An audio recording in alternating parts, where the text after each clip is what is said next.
He said he was just there to help, just acquiesce, evening another ice pack, for my legs, another bowl of soup, but when Hishan slid beneath the hem of my short sloach rumbling longer, accidental, I didn't stop him, couldn't not when his lips brushed my like it was sacred, not when I Sothway. He looked at me not like a patient, not like a mother, but like a woman he'd been aching to touch for years. Me. Name is Monica, I'm 43 years old, and 3 years ago, I stopped believing in miracles before the accident. I lived fast, literally. I had a beat-up Harley Anaconda slung across my shoulder, and a hunger to capture landscapes that mad people Gatsby chased light across. Utah canyons and waited for thunderstorms in Nebraska wheat fields. I used to joke that if ever died young it would be with a camera in one hand and asphalt in my teeth. But I didn't die, I just stopped walking. The wreck was brutal, a tourist van crossed the line, my bike flipped and the world cracked open like a drop at lands. When I woke up in the hospital they told me, I was lucky, that word again, lucky. The spinal cord wasn't sever lucky, my helmet didn't split lucky. Could still move my hands, I didn't faluki. Felt like a ghost in a body that wasn't mine anymore. The hardest part wasn't the pain, it west silenceth kind that fills your lungs whenever yon stops knowing what to say. Toy kind that makes friends disappearant lovers retreat behind soft apologies except for Cameron. Stayed Cameron wasn't my son, not by blood, he was my ex-husband's boy from a previous relationship, and when we divorced I figured I'd never see him again. But 2 weeks after the accident, he showed up at my rehab facility in Flagstaff holding a bouquet of sunflowers and a coffee. I didn't ask for I'm staying, he said like it was obvious. I laughed or tried to staying where? Here with you. It made no sense. He was 20. He had a construction job, a life, friends, girls who texted him too late at night didn't owe me anything, but Cameron had always been like that, quiet loyalty, a 6-foot frame with eyes that saw more than you wanted them to. So he stayed. He moved into the small upholstery house. My sister helped Marant outside Flagstaff, fixed the leaky faucet, rewired the bathroom heater, built a ramp out front, didn't hover, he didn't pity, he just beckoned the gravity I didn't know it needed, and somehow, over months of doctor visits, muscle spasms, bad dreams, and long silences at dinner, we found rhythm, not a perfect one, not one you'd write movies, but real. He worked long hours in Arizona's sun, came home with shirts soaked through, smelling like cedar and sweet. I stayed home, fought my body through physical therapy, and tried not to scream at the walls. Some days Weberly spoke, other days we laughed over frozen pizza and old episodes of G Party It. I began to notice the way his eyes lingered, and worse, I noticed the way I let them. There's a loneliness no one talks about when you lose part of your body, not the loneliness of being alone, the being untouched, of going years without someone brushing a hand against your lower back, of never being seen as soft again, only as strong or broken. Cameron never called me broken, he called me Monica, said it with a steadiness that made me breath catch. And lately, when his fingers accidentally grazed mine while passing the remote, or when he steadied me waist, helping me into bed, he felt something I hadn't felt in years. Sheet, not inappropriate and not yet, but dangerously close, and that's where the story begins. Not with a kissnet, with betrayal, but with the quiet realization that I was no longer just grateful to be elevate, wanted to feel alive. It started with stairs. We didn't have any in the house, just a shallow step down into the sunken living room.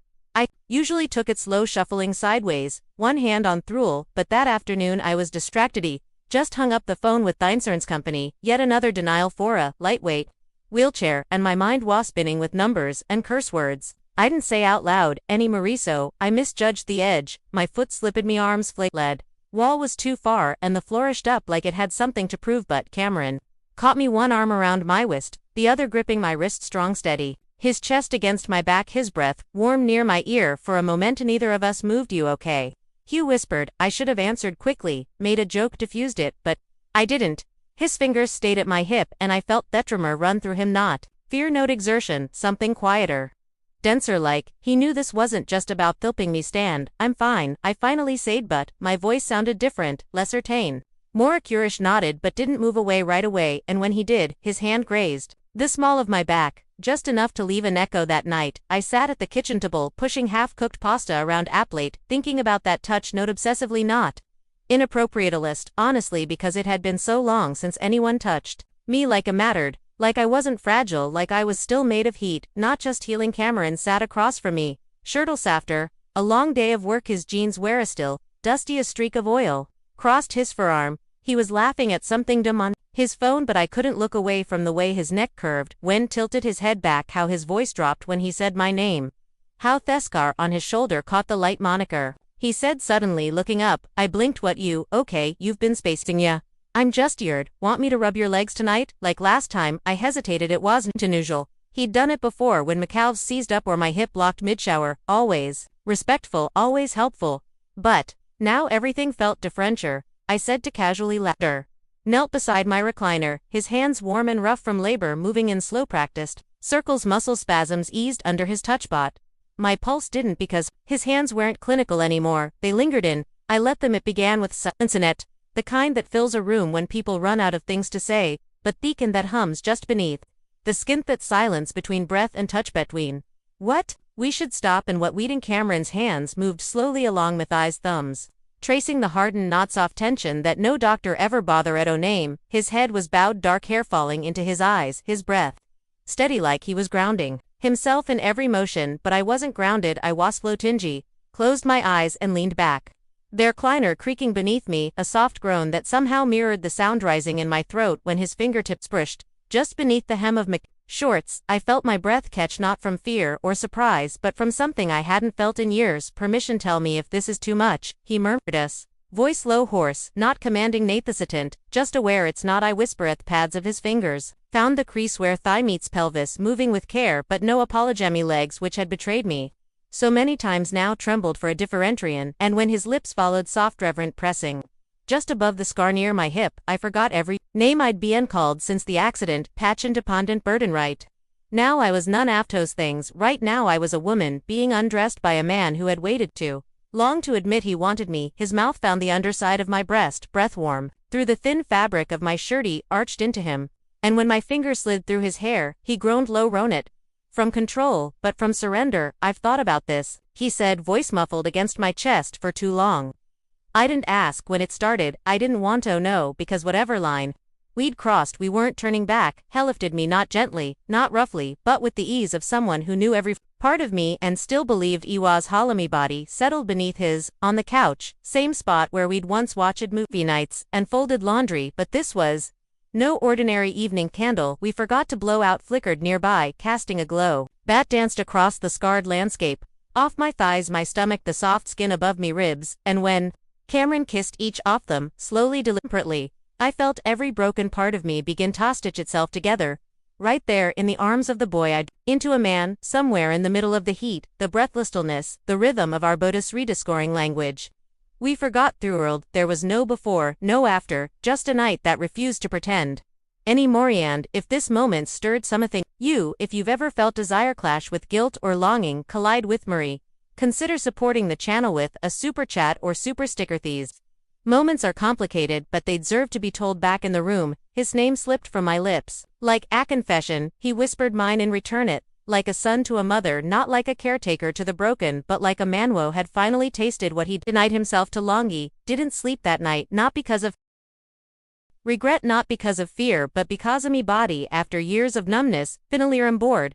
How to feel. Cameron lay beside me on the couch, one arm draped across my waist, his breath steady against the back of my neck. The same boy I used to lift onto my hip after scrapehead knees and spilled cereal bowls, now taller than me, broader. A man whose weight didn't crush me but steadied me. I watched the ceiling fan spin, Lazalia bovis, its blades creaking against high quiet, and wondered when the line had a or if there ever was one. Maybe what we'd done was born not of fimples but of accumulation of years of closeness, of understand, shared loneliness. Neither of us Doretto, name out loud, shifted in his sleep, fingers tightening slightly around my stomach like he didn't want me to slip away. And for a second, I didn't feel like a mystique felt chosen, but morning has a way off making truth feel heavier. Be sunrise, I was dressed again. I moved quietly, careful not to wake him. I didn't know if I was trying to protect him or myself when he finally stirred. His eyes found him in the kitchen, wrapped in a robe, pouring coffee. I wasn't sure I could swallow. Hey, he said, voice thick with sleep, you okay? I nodded. Are you? Helen on the doorframe, hair a messes, soft. I don't think okay. We sat across from each other, insolence, 2 cups of untouched coffee steaming between us. No apologies, nor reassurances. Silence that pulsed with memory. He thought of what the world would say, what Timely would say, what it would mean. I've known, ever found out, and yet when I reached for my hand across the table, I didn't pull away. I don't know what this easy admitted. I don't know what it means. He squeezed my hand, not to answer, but taunt me. Maybe it doesn't have to mean anything right now, I laughed. Soft, sad surprise you.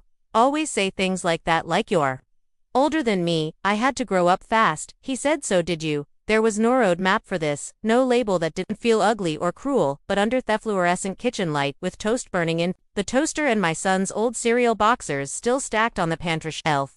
We weren't labels, we're just two people trying to name something we didn't have the language for. I'm scared, I confessed, so am I, he said, but I'm not Sorenather, was I, but I wasn't ready to say it yet, so we sat there letting the coffee grow cold between us, trying to pretend this was just another morning in Ohio Haven. Though we both knew nothing would ever be ordinary. Agony didn't talk about that night, not one sentence. The next morning when he made coffee bear sunrise in it, during breakfast when he stood at the stove flipping eggs. Like nothing had changed, not even when our eyes accidentally met across the table.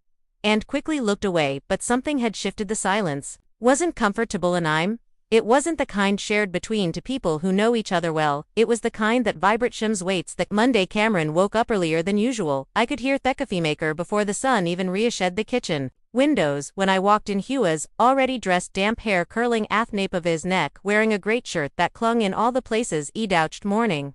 I said morning, he replied, but he didn't look at me. My chest tightened. We used to talk about everything from burnt toast to the way the fall wind howled through the porch screen, but now we were pretending the world hadn't tilted on its axis. Think I'm going to head back to the apartment tonight, said quietly. You probably want your space. I nodded, trying to keep my voice steady. Yep, it's probably best. He gave a half smile, one of those polite ones that never quite reaches the eyes. Didn't mean to overstage you. Didn't I wanted to say I miss you already. I didn't say. Instead we sat down and ate breakfast like two people just trying to get through the day. Without breaking the clink of spoons against ceramic, the hum of the fridge, the sound of unsaid things pressing against our throats. Then, as I stood by the window rinsing dishes, I said it soft, barely more than a whisper, you don't have to leave if you don't really want to. He didn't answer right away. Just set his coffee cup down and walked over, stopping just behind me, not touching, but close enough that I felt them in the space between our bodies. Don't know if I deserve to stay, Hest. Not after what we did. He turned to face him. His expression was a mix of guilt and something else, something deeper, like longing wrapped in shame. Feelings don't always arrive at their right time, I said, but that doesn't make them wrong. For a moment, he looked like he might cry or laugh, or say something that would ruin us again. Instead, he just said, I'll think about it. And in that moment, I realized the thing I feared most wasn't what we'd done, it was pretending it hadn't happened at all that night. I couldn't sleep, not because I regretted it, but because I didn't know what to do with the version of myself I had met in his arms. She wasn't someone I had planned on becoming. Us wasn't the mother, or the woman in recovery, or the patient waiting on physical therapy. Miles Stenge was someone else, someone alive. Cameron didn't leave that evening. Has stayed quietly, respectfully, but not cold. Watched a movie together, barely paying attention to the screen, our knees brushing once, then again, until it didn't feel like an accident anymore. Yet, one point during a quiet stretch in the movie, he turned to me and said, if we just forget it, it doesn't undo anything, it just hides it. And I nodded. Beckos. He was right, we couldn't pretend it didn't happen. We couldn't make it neat or moral or convenient. What Weshard was messy and quiet and completely unsanctioned by the lives we were supposed to be living, but it was real. It wasn't about lust, not entirely. It was about being seen in the ruins and still being wanted. And I know some people won't understand. Some will click away halfway through this video, shaking their heads, calling it selfish or shameful, and maybe they're right, but for those of you still listening, for those of you who've ever felt lost in your own life or invisible in your own skin, I want you to know this desire isn't shameful. Daniel Osawar allowed to feel. We are allowed to change. We are allowed to wake up one morning, look in the mirror, and realize we're no longer willing to play the same roles we once clung to. And if you're wrestle with me right now, if this story stirred anything inside you, confusing, compassion, curiosity, please consider liking the videos to the channel or supporting future stories through super chat or super stickers. It's how we keep these stories alive, the ones too raw for traditional platforms to honest for EC. Judgment Bez. Here's what I've learned: love doesn't always arrive wrapped in a bosamutines. It shows up in sweatpants with tired eyes and a history too. Complicatedo name and healing doesn't always look like arcovery. Sometimes it looks like Chishisomi times. It looks like forgiven assumits. It looks like finally telling the truth after years of silence didn't define what we were, and maybe you never will, but in that strange and quiet space between guilt and gratitude, between boundaries crossed and walls torn down, he found something I didn't think I'd Feel again warmth, not just in my body but inth place beneath the scar sands soam to mestits enough to start again.